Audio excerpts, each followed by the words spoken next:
So For your sins. Yeah, but I did really enjoy this one, and I finished the story, and I've gone back and I've played a bit more of the open world and stuff.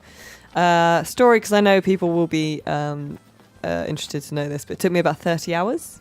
Okay. And that was just smashing through, doing all the story missions. But you can go, that's not all the game. So once you finish the story, you can go back and explore the open world area a bit more.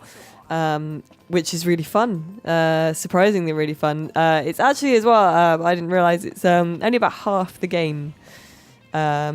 So that whole open world camping experience, driving around with your buddies, that's the first half. The second half is a more linear, kind of traditional Final Fantasy story with dramatic highs and equally dramatic lows. So a bit like, as Dave mentioned earlier, the opposite of Final Fantasy 13. You're going linear, more linear as the game continues. Yeah, so there's a big kind of, it flags it up. It's like you will not be able to come back to this region from here on, and it narrows progressively. And I was surprised at how well designed that kind of is, in that the open world bit contrasts nicely with the linear bit, so it makes you care more about what happens in the kind of linear story missions because you've spent so much time dicking about with your mates. I obviously can't go into detail about what the story is because I don't want any spoilers, even though they maybe have been released by other people. But it was really fun. It's got a lot of maybe slightly strange decisions in it for a Final Fantasy game, but despite all that, I did really enjoy it. Slightly strange for a Final Fantasy game is sort of normal by other standards, though. Yeah, so that's the thing. So has it become more sort of westernized? Yes. Okay. So especially in the open world part, it does feel like a much more Western RPG. You can't have relationships with people. It's not like a BioWare game where you can chat up NPCs and there are big decisions to make and all this kind of stuff. But it's an open world. You can wander about wherever you like. You've got your 4 mates with you. You can change your outfits and you hang out and you do little side missions for people and help them out and little side quests and go hunting and fishing and stuff. It's good fun.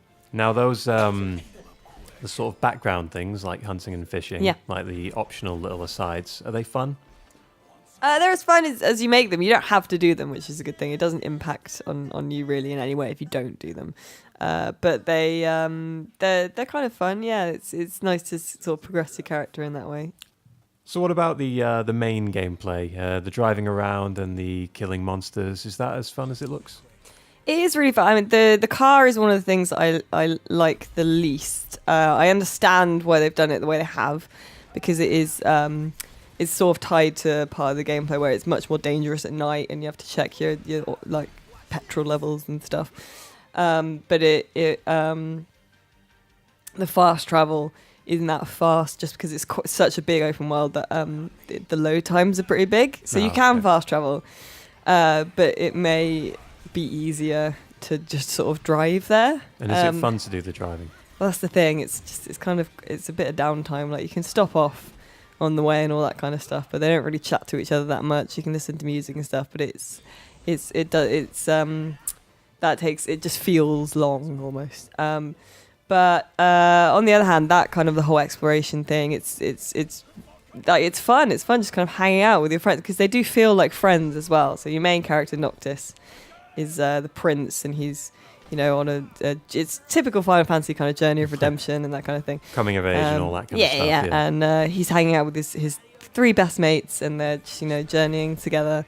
And he, like Noctis, is supposed to be getting married, and that kind of goes awry as you would expect. And that is really fun because they rib each other. They're all very distinct characters. You can always tell which one's talking because they've got distinct mannerisms and voices. And they do just feel like friends having a go at each other. Like there's nice kind of conversations, incidental conversations that come up. Like Noctis, his shirt button is loose or something, and one of the other characters, Ignis, he's like the dad of the group who drives them and stuff. It's like, oh, your shirt button's loose, I'll fix that at camp. And Noctis is like, no, I'll do it. And then a while later in the game, Ignis was like, have you fixed your shirt yet? Just as we were wondering about, and Noctis went, no, I haven't yet. And Ignis just kind of went, oh, I'll do it. Like, just give it to me at camp, I'll do it. So there's nice little kind of a little recurring thread. It just showing that time is passing, their journey is still going on, which is really fun. Now, are they the sort of things that you might miss, and you may have missed yourself just by playing through it and not going to certain areas? Other kind of clever little callbacks and stuff like that. Is it full of this kind of stuff? Yeah. I don't think they're tied necessarily to any area. But certainly it is worth exploring. And like I say, once you reach the end of the game, you can go back to areas and explore the open world as much as you like. Which is one of the things as well that I really like is the landscape, because obviously the combat is different this time. It's it's live action for want of a better word. It's fast paced. There's no turn-based stuff. You can sort of switch on, it's called wait mode, which is not exactly turn-based, but it does let you plan out your movements when you kind of pause mid-battle. But it's really quick, really fast, lots of dodging around, lots of, pressing your attack and chaining attacks together and stuff, which is actually really fun. I did like that. The combat camera is a bit kind of all over the place. Yeah. And it doesn't really help when it goes to an odd angle in the middle of a fight. And likewise, the combat in small enclosed spaces, because you do go into dungeons quite a lot, which tend to be small enclosed spaces.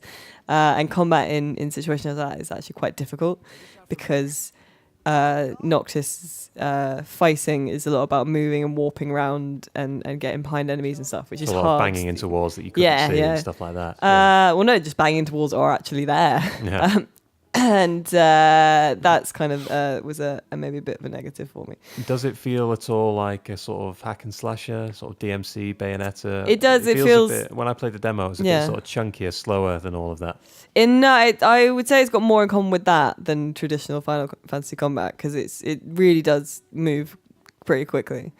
So it's easy to learn, hard to master, I would say. You have to you can pick up how you hit stuff, but then it's chaining that with like switching your weapons on the fly and working with your friends and using their abilities and dodging around and warping around the environment and stuff. So there is a definite boon to being skillful.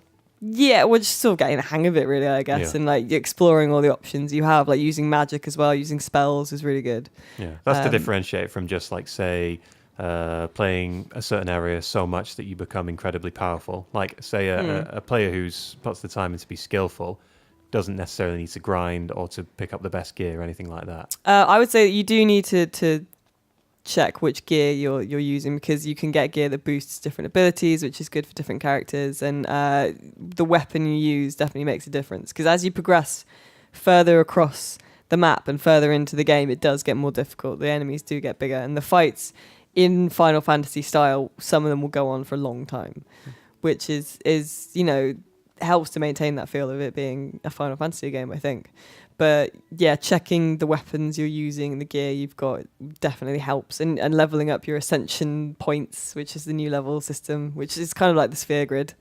Leveling that in different ways helps as well. So I think you should stay aware.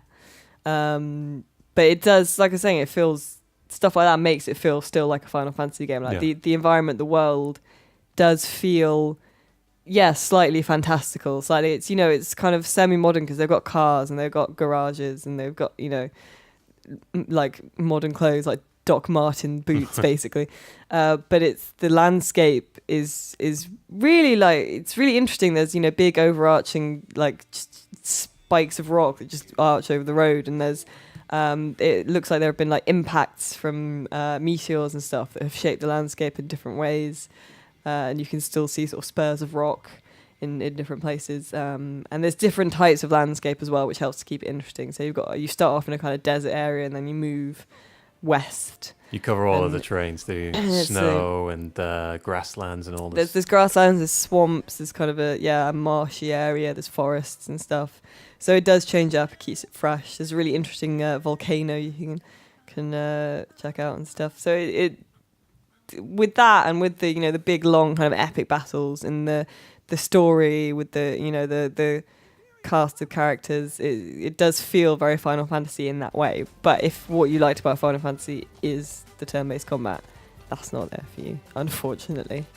But I really enjoyed it, and I had a lot of fun with it. And like, my husband came home last night, and I was still playing it because I finished it earlier in the weekend. And he came home and went, "I could tell you like this game because you're still playing it, even though you finished it." Actually, if any of you play it, I would love to talk to you about the story.